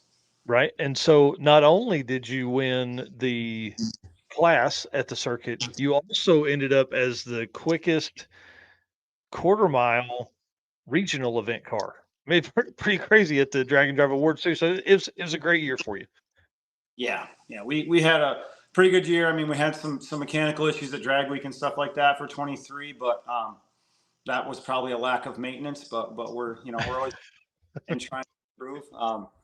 So yeah, we think we're hoping for a much better, more consistent year in 24, kind of like we had in 22. We had a pretty good year in 2022 with things not so tired and wore out in the car. So Right. Well, let's bring on your co-pilot, Mr. Jay Blanchard, owner of J Wire Solutions. How are you this evening, sir? Oh, I look horrible. That's okay. So That's I could be touch and go. I've got kids that are trying to go to sleep, so we'll see how Gotcha. this works out. But No worries. Well, introduce yourself. Kind of tell the story of how maybe you became the co-pilot of the Nova. well, Brian was a customer first. Well, let me back up. So Jay Blanchard, you kind of introduced me. I own J Wire Solutions. Brian was a customer first, and then we became friends after that. And I think some people have heard the story where, he was best man at my wedding almost 2 years ago now, and he told me at sick week, he said, "I'm just gonna always drive because I don't know if I could navigate like you navigate." I think he's paranoid about getting in the passenger seat and then having to have me look over and like help him with directions. Yes. Yeah. I want to do an entire series on co-pilots. Yeah, I that'd think it'd be good. awesome. Because of the navigation side of stuff, because it is very difficult to drive. there's a lot of behind the scenes that I don't think people realize unless they do drag and drives. I mean, Yep. I don't know how some guys do it solo. I mean, you almost have to follow somebody. It's very, Yep. it's very complicated, and he'll have 2 or 3 apps going at the same time because we run E85, so we got to find gas stations, we got to find checkpoints, we got to. Yeah, he's multi. I probably couldn't do it, and we'd end up having to backtrack, and it wouldn't be good. I felt really bad. I was on the phone with my employee after Thursday at sick week, and we missed a turn. And Brian's got the new 12.3 dash. Well, it's not new, but it's new to us. A 12.3 dash in the car now, and so it's nice because I can be like, we're gonna be on this road for 32 miles. And then he'll be like, "Hey, it's been 34 miles. Did we miss a turn?" I'm like, "Yes, we did." Yep. Yep. I'm telling you, odometers, man, it's a game changer. I It's love a it. game changer. We did 940 miles at sick week, and it's good to know that officially, So Yep. that was no more guessing or adding the sheets up. So that was after all the driving, yeah.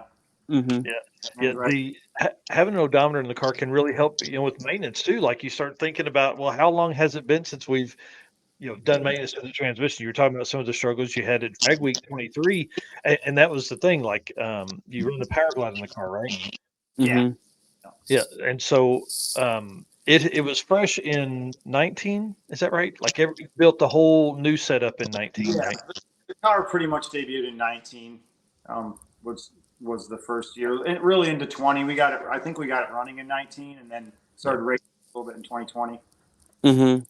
Yeah, Yeah, because we won the that small tire invitational at Brown County in 20, Yep.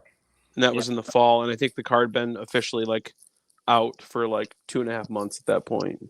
Wow, that's so cool. And having a car and being behind the wheel that much of that same car, I can only imagine it really helps as you go along. You guys were talking. Eric talked about it last week on the news, was about the computer aided or cardboard aided design that you were using there to help funnel some air in and things upgrade that you can make as time goes on. What are some of the things you guys have done over the off season here?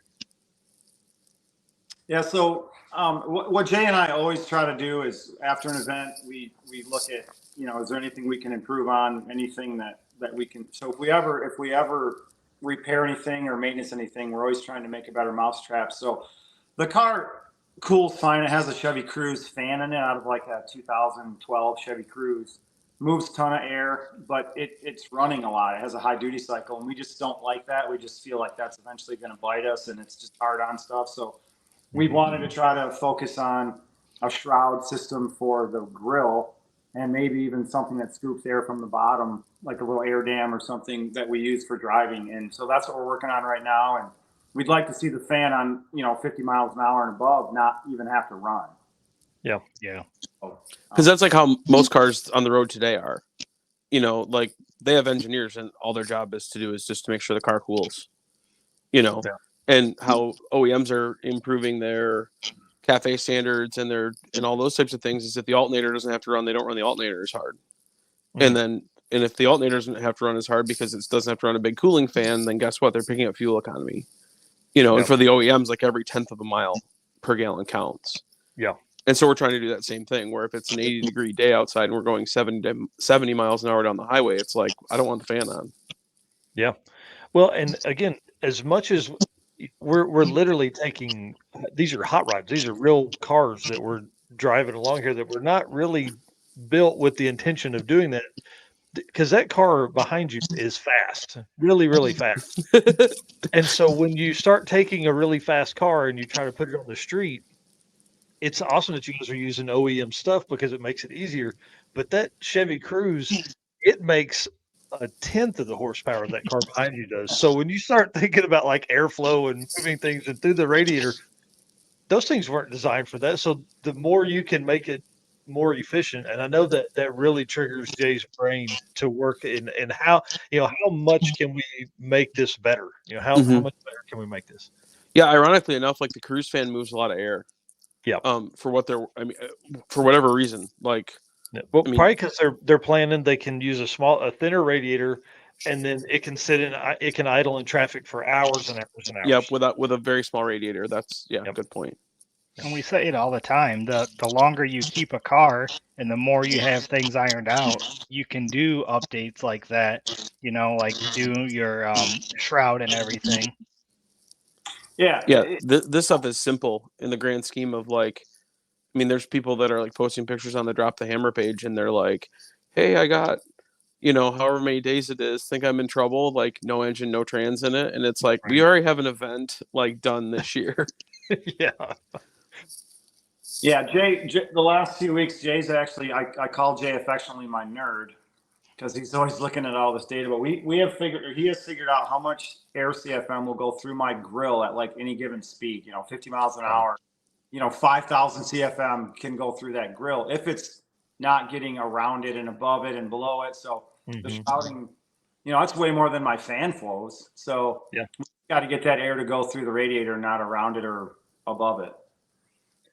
Yeah, that's the kind of nerdy stuff that I really like. Yes. That's why Jay and I get along so well, is because, I say we get along. He may not like me at all, but I love the way his brain works. I love the engineering side of that stuff of that. And that's what I really feel like having a car is, like Eric said, having a car for a long time. You can test a bunch of stuff.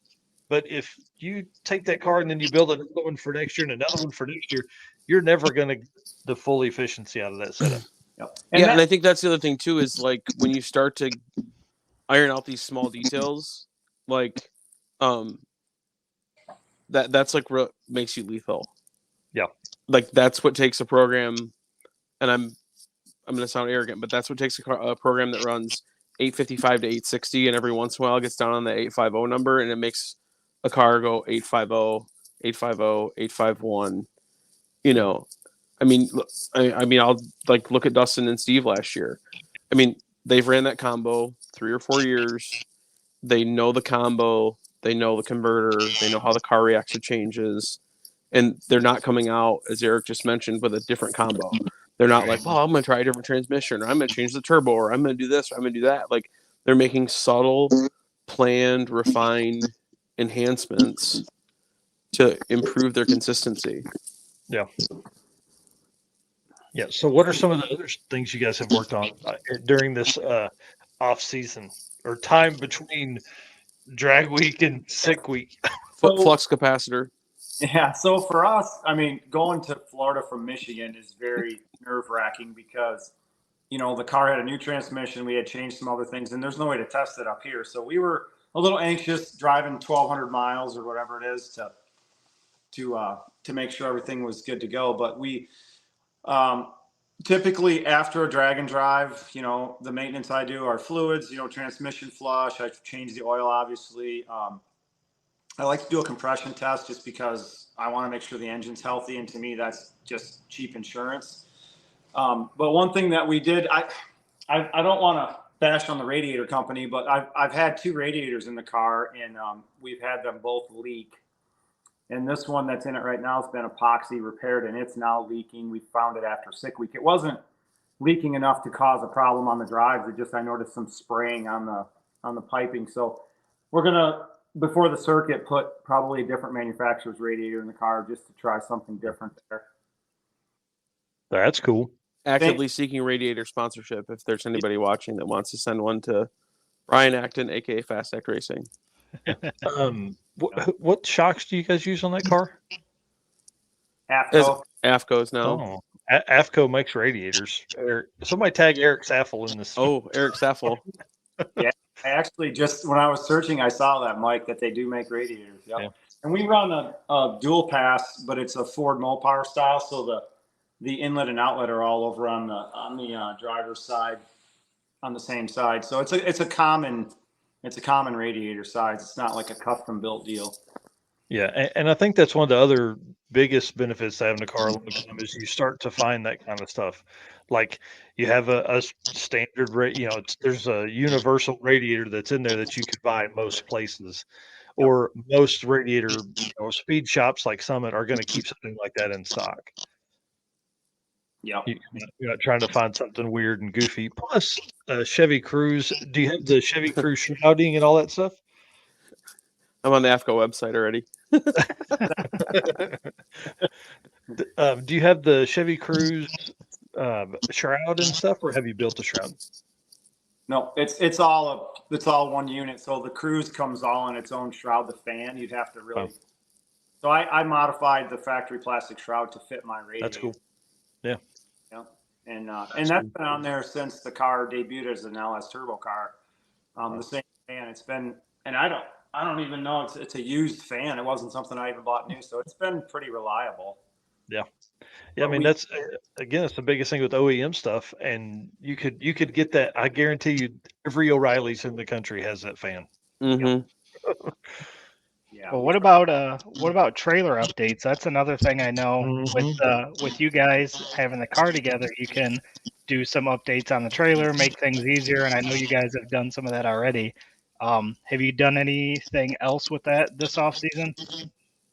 So right before Sick Week, I don't know if you knew this, Eric, but we kind of opened Pandora's box on that trailer. We had noticed there was some leaks from the original roof, so we were gonna patch it up kind of to get us through Sick Week, and maybe what we thought was enough. And then I told Jay one day, I said, I think I'm ripping the whole roof off, and he goes, "Are you sure you want to do that 3 weeks before Sick Week?" And I said, I think that's the right way. So we ripped the whole I think I actually said you're effing nuts, but I'm along for the ride. So, and we put a whole one-piece roof on it, and I mean it's night and day of an improvement. We still need to get it stickered up, which we're going to work on. I don't know if we'll get that done before the circuit, but we want to get our sponsors on it. And then the final thing I want to do is from a appearance standpoint is put some nicer wheels on it, like maybe something off a takeoff RV, some aluminum wheels or something to go along with the new rear billet specialty street wheels. Those look really nice on the car. So we're not rocking the IROC Camaro wheels anymore on the street. No? Nope. We've got some billet street lights on the back now, 17. So that makes it look a whole lot better going down the road too. Yeah. Yeah. Well, Glenn over at Billet Specialties really hooked us up there. That's great. Well, you want to run through the list of folks that you have involved in the car, sponsors and builders and things like that? Yeah, so I mean, obviously Jay from J Wire is my main guy with all the wiring, all the tune, all the tuning at the track and the programming, obviously. Then you got Baker Engineering, who does our engines. Capizzi Automotive did the trans, and then he does some of our power tuning. Great guy there, John. Sleep Doctor Mattress Stores. He's a local guy that helps us out. We've got, as I mentioned, Billet Specialties. Low Dollar Motorsports gives us all of our sensors and helps us with all of our shock travel stuff and trick tuning and performance. He built my intercooler, the air-to-air intercooler last year, and really did some nice fabrication work on the front of the car. Lakeshore Custom Suspension. She did all of our shock dynoing and some real technical stuff there that's helped our program. Michigan Critical Power, another local guy that's helped us out. And then a couple more, Woods Collision, Monarch Powder Coating, and then Out Front Race Fuels is kind of the main 12 people that probably help us out. That's awesome. Yeah, so it's really grown the last year, so it's exciting. I think our results are people are starting to notice a little bit, and it's good to help. Well, let me ask you this because it happens to Eric and I too. As people come on board, it's got to make you one stress a little bit, but then two, like that. I would think that makes you guys work harder. It makes you want to perform better. Which makes you want to just do that one next step. Is that right? Yeah, definitely. I mean, it's like I said, Jay and I spend a lot of nights at my house out in the shop that we don't necessarily broadcast about. Just always, if we always want to have a better goal from the previous event or the previous outing. We just strive for wins. At this point, because we've completed events, we've podium finished, so we have a couple more things we want to check off the list. Mm-hmm. We have a packed schedule this year. We're doing. We've got the circuit obviously here in a few weeks with you. We've got Drop the Hammer in May. We're doing locally with Carl. And then we're doing Six Summer in June. And then Drag Week in September. Dude, coming for that 850 championship, huh? Yeah, that'd maybe. That'd be the goal. And then I think the other thing too is, and it's, Brian and I talked about this a couple times. Like we did the AFCO shocks. I mean, we ran. I'll just say it. Like we ran Calvert single adjustables in the rear and some QA1 doubles up front, and the car went 850. And so like we did these AFCO shocks, and then because when we really wanted to lean on the car, we realized those are the limits. And the same thing with the intercooler. And so there's some extensive costs that was spent last year, and the crummy deal between breaking the transmission last year and then the weather at the tail end of Michigan like racing season last year, we didn't even really get an opportunity to go like see the fruits, of our labor. Mm-hmm. And so on top of that race schedule, which I also want to add, there's Import versus Domestics, which is a local race that we were on. They run an 850 class that we won last year. That I'm gonna have to push Brian out of the nest because I'm gonna be out of the country that weekend, and so I'm gonna give him some tunes, and hopefully he can double up. And then the other event that we did last year that we'll return for is the Roadkill Nights in August. So really you stitch all that together and we have 8 or 9 events. Yeah. Over the course of January is very early, obviously, but then you take the remainder of those events and you stack them all in between April and September. Yep. And then all of a sudden you have a major event every month, or every 3 weeks. Over the course of, again, a Michigan racing season that can be done the second week in October. Wow. Yep. You guys are nuts, man. I love it. And we might even do it in April. There's some private track rentals at our local track, EOS 131, where they radio prep. And Jay and I really want to, even if it has to be a Tuesday, we want it to be somewhat kind of boost weather, but we're going to keep that on the radar because we want to see what these upgrades net. We really want to go 499 to the 8th. That's really the number one goal. The quarter mile time will correlate with if we get that done. So we've been 5:10, but wheelies and just all kinds of issues with launch stuff that these shocks will tame. So that's something we want to try to squeeze in there and just see if we can see the results of all that time and money invested in the shocks and intercooler. And so why as a 499 goal to the 8th? Is that just a ET goal, or is that so you can be easier on the back half, or what? No, that's I'll answer for Brian. So the car has been 798 and it's never going to go 699. And so to go 510 and then to be able to go 499, it's just kind of it's that Gotcha. It's that echelon. The car's never going to go 399.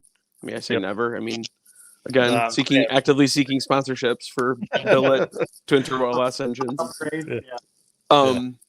But it's a milestone, to go 490s. Yep. The car's been. If it was something that was, because if you can go that fast early, then it's not as hard on the backside, or but to go 499 8th in drag and drive trim, I would think that's getting after it. Yeah. So last year, the fall of 22, when the car went 510, it was at drag week weight. Wow. It was 3260 because we took some pieces and parts off from it that would have made it not drag week legal, and then we had to hang 80 pounds back on the front end of the car, Wow. of lead to get it to not wheelie. So it was 3260 race weight when it went 120 to 60, 510 to the 8th, and 798 out the back. Wow. But the other thing too, and like we've talked about this, I think maybe in this podcast, or I know for certain, like sitting in the trailer and stuff, like a car like Brian's, you're not going to go 120 on probably 20 to maybe even 40% of the tracks at any one of these given events. And so you've got to get a number that you can consistently go, and you just need to know how to march the car out, right? I mean, if Brian's car goes 850, I know every incremental down to what the 1,000-foot incremental needs to be in order to like make the car go 850 something. Like when I saw 130 come up on the scoreboard at Bradenton, like I was like, this is going to be right in the ballpark. Like I can tell within like the first 60 feet if we're close. That's awesome. That's awesome. Well, real quick, let me take a break here just a second and thank our folks here. Guys, can't do it without you guys. Thank you so much to our race car friends that are out there. Hit the share button while we got these guys on. This is important. Ask questions in the comments. Let us know what you want to know from probably one of the most successful 850 class racing out there. And then thanks to our sponsors as well: Summit Racing, Molly Motorsports, Driven Racing Oil, Car Change 3D, Howard's Cams, Performer Built Transmissions, Sweet Patina, and Racing Gym Classifieds. All right, sorry. Back to our regularly scheduled program here. So one of the cool things I thought was that one of our sponsors that you just mentioned, Car Chains, you guys are running one of their dash inserts now, correct? Yeah, I do a little bit of work with Corey on some of his other stuff, like his USB ports and whatnot. And he's a Michigan-based guy, so that's pretty cool. And then so I kind of like poked and prodded at him and said, hey, do you have this? I don't see it on your website. And he's like, I can get that. So I think we were actually like the first ones to install one in Brian's car. That's cool. Yeah. Yeah. I was digging through Facebook there trying to find it. But I couldn't find it on the Fast Act Racing. So we need more pictures over there, fellas. Hey, we do our dangdest to try and put something out every week, if not every like 12 days. Yeah. Like that's kind of like our limit. Yeah. I can understand you guys are busy guys and that's the way it works sometimes. Mm-hmm. Because I feel like there's some nights when I go like, hey, I can make 4 posts tonight, but then like no one wants to see 4 posts in the course of like 2 hours, like you got to try and like spread it out a little bit. That is one of the biggest struggles. Well, as you're watching the 130 60 foot, you're watching the 8th mile incremental, what's going through your mind? Like, are you like, we're fixing to run an 00 here, we're fixing to run an 0 something? I mean, because you guys have ran several 850 3s, 6s, 9s, things like that. We've also gone 498 too many times. So the car in, I'll say, competition form has gone 8,500 twice. That's awesome. Last year at Import versus Domestics, the car went 8,500.3. We were 3/10,000ths off on the 4th digit. Martin happens to display the 4th digit. We went 8,501 at Midwest Drags in 22, 8,503 twice at Midwest Drags in 22, went 8,504 at Sick Week at the end of the week. I feel like the car went on a stringer run in like 8,508 too at one point, where I was like, we did this like 3 times this week. Like, what's going on with that? But I don't get to see the 8th mile. Like generally most things will show like your reaction time and they'll show your 60 foot like up on the board. So I don't actually get to see that. But for us, it's like 130 and some change. 545 is kind of our 8th mile number. So it'll be interesting when we have to go 550 because we actually slow the car down a little bit for your stuff. And then here's Dustin. Did someone say 850? Yes. 850. Yes. Yeah. And then Martin also has 1,000-foot clocks. So like if Brian's car goes 710 to the 1,000 foot, like that is the number to go 850 something. Wow. And it's cool to like be able to lay time slips against each other. We had a really good one. Brian, what did it run at Virginia last year? I think in that test session on that Sunday at Midwest Drags, we went left lane and right lane, and the thing ran like to the 1,000th on every incremental and within like a 1/10 of a mile an hour out the back. Wow. On like a 8.5, it might have been like an 8.52 or something like that, but it was like to the thou on every incremental on 2 different lanes, like 4 hours apart from each other. Yeah, it was pretty wild. Yeah, that's So what was pretty intense. so what was your reaction when you first saw it? And I know Jay, you obviously saw it first, and then Brian, you probably saw it once you got your time slip. Yeah, I mean, but we have been hunting for that, especially in a drag and drive event. Like Jay said, we were close at a heads up 850 race. Don't count the 4th digit, but to finally get in a drag and drive, I mean, I kind of had a moment down there. I stopped after the time booth and pulled off, and just kind of reflected because we've worked so hard for that, and it was good to get it. This Sick Week is one of my top 3 races I wanted to win in my career. I like the orange helmet. I mean, that's really a cool trophy. And so, we entered Sick Summer kind of as a plan B for that reason. If we didn't get it done at Sick Week, we still wanted in this year to have a shot at a helmet. So, now we can drive hopefully back with both wearing it like Guido. Driving from Florida wearing them, but I mean that's the goal. But I feel like kind of the monkey's off our back after winning Sick Week. Yeah, and that's what Jay was saying earlier too. And I have those. So you run the 8500 on Tuesday. James Tall runs the 8500 on Monday. Sets the week tone right there. Everybody was like, what the heck? You run an 8500 on Tuesday. Everybody loses their mind, and then you run an 8504 on Friday. I mean, dude, it's a heck of a week. Yeah, Jay and I were kind of, just some guys had some trouble and stuff. It was kind of a weird Sick Week because by Thursday, we needed to run like an 8:58 to stay in first place. It was just unheard of. Usually that's not how it works. And then by Friday, believe it or not, guys, by Friday, an 8:71 would have won it for us. Wow. And so, that's crazy. Yeah. So I'm telling Jay, I'm like, I want to run 860. And he's like, I don't know how to do that. Because I don't want to go under, I don't want to go 849 and then have an oil down and we have to wait. Yeah. So we talked about it. And I forget, we went close to an 860, maybe an 862 on our first run.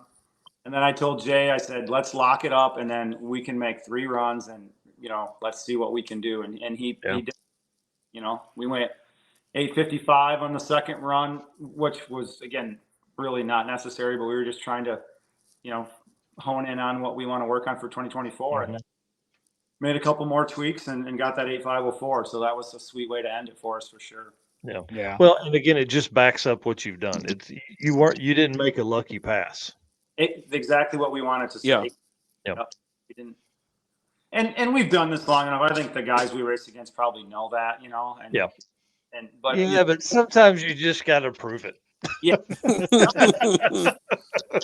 I mean, like you said, it's no different than, like Dustin and Steve. I mean, by Friday of Drag Week last year, they didn't need to go a 5-0 to win the event, but they wanted to get a 50 at every track, and that's awesome. I'd be doing this. We'd be doing the same thing. So So that's absolutely crazy. And I hope Dustin's still watching this because I would love to have him and Steve on because the Dustin and Steve team is really cool. And then I'd like to hear some of the Steve and Randy Seward story too. Mm-hmm. So I think they would be a fun grouping of a couple dudes to have on. Yeah. So we'll start working towards that for sure. Well, but he's an interesting guy. I mean, Steve will tell you that too. Yeah, he sure is. He spends a lot of time in his car on the laptop. He's definitely all in. Yeah. I don't know how he did it a couple of those days. Somebody said he was in there for like an hour after he made his pass, looking at something. It was warm. I don't know. It was warm is a polite way to put it. Yeah, he wears his fire pants the entire day, even driving on the road. Never takes them off. Like, I'm like, wow, that's got to be I couldn't do that, but yeah, no, I'm out on that for sure. Well, I'll tell you, we've had some fun. What are some of the goals for the circuit coming up? So Jay and I, we always are. We really think that our transmission last year, there was, not to get off on a total tangent, but last year we had some head scratchers where Jay and I would make a tune-up change and the car would slow down when it should have picked up, or Yep. pick up when we were trying to slow it down. Just real bizarre stuff that we struggled with last year. So, with everything fresh and new on some of the critical components, I mean, we want to set the bar high this year, and I mean, we'd like to come out of the circuit with, a low 8.50, 8.51 average after the 6 time slips. That's our goal. Yeah. That's awesome. The 8th mile day at Ozark would be a little interesting, as we heard you talk about that earlier, but Yep. we have enough data that we can probably figure that out. I mean, yeah, the biggest thing, it's the first time we've had an 8th mile day, so I was trying to figure out how to do it. And so, the calculator is the biggest deal, right? Is how do you set that? And like y'all's car would typically, like I'll use Boo Quamso as an example. He said his car, if he was doing the math, it's a 153 average. Yep. Well, Jonathan Stonecipher on the other side's like NA stuff's like 156. I'm like, And Brian's car, the way that we run it, Brian's car's like 156 also. gotcha. Like if you do it, like if so, you go 545 and 850, it's like 1558. Yeah. But then you see a lot of turbo cars that are the opposite, but like we're not really like leaning on Brian's car like with this aggressive boost ramp. I mean, the boost ramp on Brian's car, like our dome control is all in by like 1.2 seconds. So like the car's making as much power 2 seconds into the pass as out the back. And there's this whole dissertation that could be gone on about going back to the running the car at 130 or whatever that consistency is for your 60-foot time and things like that. And I just want to re-emphasize what Brian said. I mean, there was a time, I think at Midwest Drags, we literally made 2 passes within like 25 minutes of each other, and I put like another pound of boost in the car, and the car slowed like 0.15. Wow. Like it went from like an 851 and changed to like 853, and I'm like, Brian's like, "Are you sure you went the right way?" And I'm like, "Homie," I'm like, "Come on." Yeah. Yeah, I up arrowed. Yes, I hit up arrow. Head scratch. Wow. Yeah. So. Yeah. But we saw some really good things at Sick Week. We only went under 1 time, and I don't remember how many passes for the week, but that's probably a record for us. There's been days we went under 3 times at one track. So yeah, I think I remember some of those days. Yeah, I would rather not. Yeah. So so hopefully, I mean, you need to get more than 1 event under your belt, but it looks promising, and we'll see how the circuit goes, because again, it's still winter here in Michigan, so there's no way to test. So my car it's still got bugs on it from Florida behind me. I haven't even cleaned it. Nice. Yeah. Yeah, I don't know how people live in places like that, man. We started racing here last weekend. Yeah, I wish we were. So yeah. So yeah, we're excited to get back on the track and see if we see the consistency we saw in Florida, and we're hoping to lower the bar, at least for Jay and I personally. I mean, in this 850 class, Jay and I talked about it. It's getting tougher every year. I mean, what Dustin and Steve did last year at Drag Week, I mean, that may never get beat. I mean, so you can't. I don't know how it. I mean, like it's intense. Yes.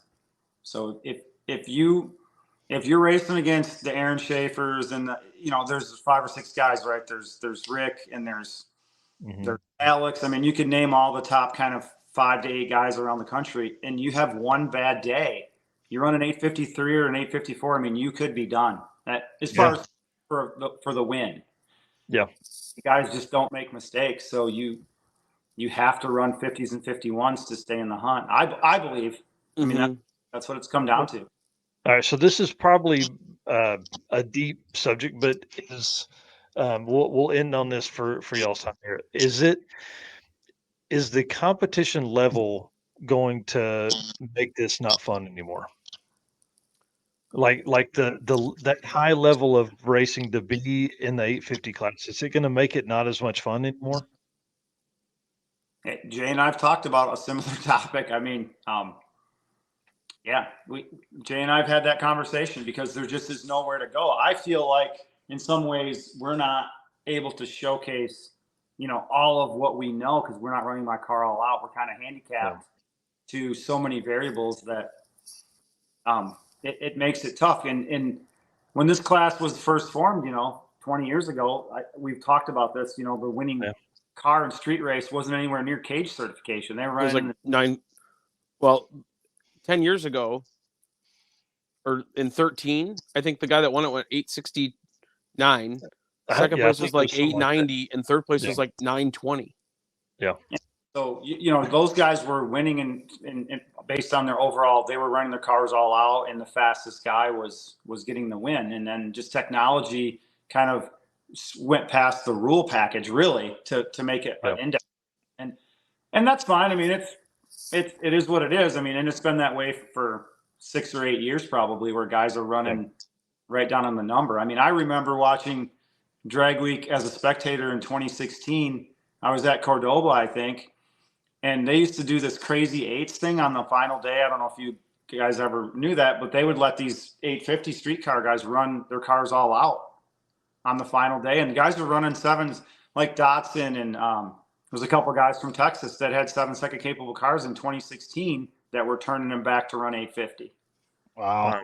So it's been that way for 8 years, where guys are just detuning them, but you do get reliability. I mean, this engine we're running, let's just say 20 pounds of boost, and it's you're only asking maybe 70% out of the engine, so you do get some reliability that way. You're not running this thing right to the full tilt, but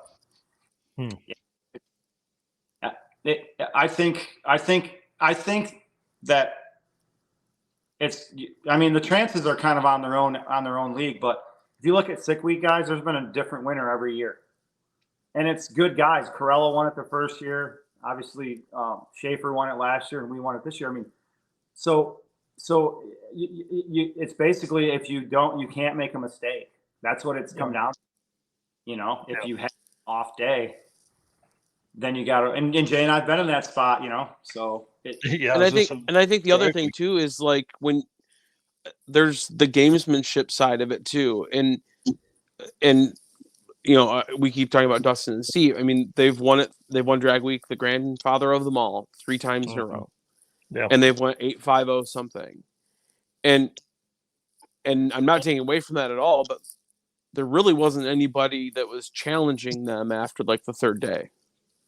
Yeah. So there's a stress aspect as a tuner, driver, nervous about listening for every last squeak, bump, and rattle in your car, that when you've got a cushion, like I'm going to be a little bit freer on the keyboard. Like if I just went out and went 851 with a 5, and I know that like puts me like a tenth ahead of the next guy, like I'm going to be really free on the keyboard. Like I'm going to go try and go 849 with a 9, know. And so, like after we lock it up on Friday, I'm like, well, I'll just throw some boost at it and see what the thing wants to do. You know what I mean? Like import versus domestics last year, like we went 851 with a 2. We were number 1 qualifier after the first round. I'm like, well, we can't get any worse, like. So let's see what this thing will do, right? So we go 8,500, and so there's an aspect of that where setting yourself up in that driver's seat. Right, where like there's the competitive edge, because these cars also have to drive 1,000 miles in the street, right? And you can't have electrical problems, and you can't have this, and you can't have all these things potentially come up. Yeah, and I think when you've got somebody kind of barreling down your backside, like there's stress associated with that. Yeah, and it's cool to see that 3 different people have won Sick Week, and Sick Summer in its infancy, let's hope there's a new winner at Sick Summer this year. Let's put it that way. Yeah, that's right. I know that's right. Because we haven't been there, and we have aspirations of doing what we do, Yep. And so I think that's kind of like where the competitive spirit comes out. I mean, like Brian and I talked about running Pro DYO. Yeah. Like dial the car to 855 or something like that. So we've got a little room to go under, and then hell, after like the third day, I'm like, oh my gosh, they're like 006 spread. I'm like, I'm glad we're running 850. Like, Yep. That's exactly right. But kind of back to your original question, Mike, here's what I think. I think that is a concern about how competitive it's getting, but I also say the car count is still high. So at Stick Week, there was 22 cars, I believe, in Sixth Street Race, and then they've got that 275 class that had, I think, more cars than that. 31. Yeah, So I was gonna say, hold on, I'll pull it up again. But I think there were like 40 something cars total in a 850 class. and Yeah, so, 47 total cars. yep. So I think that is what the promoter guys need to probably pay attention to. If I'm Week or if I'm Tom or whatever, is if that car count starts to dwindle, maybe that's when you got to go. Is something got to change? But I think it's popular. It's almost one of the higher, other than the Street Eliminator stuff and all that. It's one of the most packed classes still.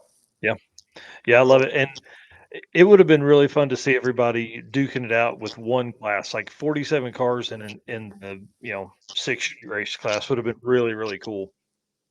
And I saw Stephanie or Jennifer, I can't remember her name, talking about Dean. They were the other team that ran an 850. We'd never had that before, but there's 8500 cars run the same week, and they would have ran Sixth Street Race if they had had a better understanding of the rules. And so they're coming for Sixth Summer, so they'll be there with you guys. So going to be a ton of competition. It's going to be fun. Yeah. And they were in Pro Day. They were in Pro DYO. Yeah. Okay. They went 8,500 on the third day. Jennifer. Or on the fifth day, I'll remember it from now on. You do that every time. Every time. It's something mental block. I think I called her Stephanie, and that locked in my brain. So yeah. Jennifer.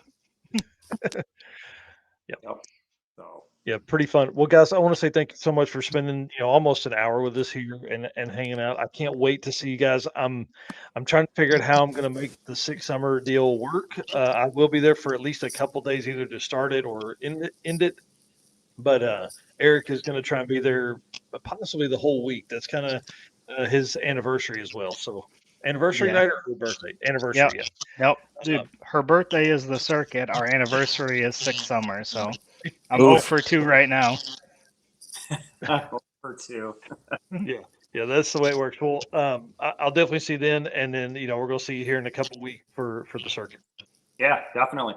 And Drag Week. Yep.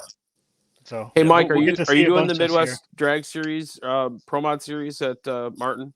Is that on your list? Yep. I'm gonna have to come down there and harass you for that then. I know you're going to have to come down there and harass me. That's gonna be twice in 1 month. I'm gonna see you, dude. Then. Hey, so this is off topic, and we probably shouldn't even talk about it. But I was really I was trying to figure out if I could do a drag and drive exhibition at that event. But that's still early in the works, and the hard part is like 4 to 8 cars is that's right in the meat of when everybody needs to have their cars ready for other events. So I don't know. We're talking. I'm still talking to Keith and Daniel about it. So okay. Yeah. I mean, yeah.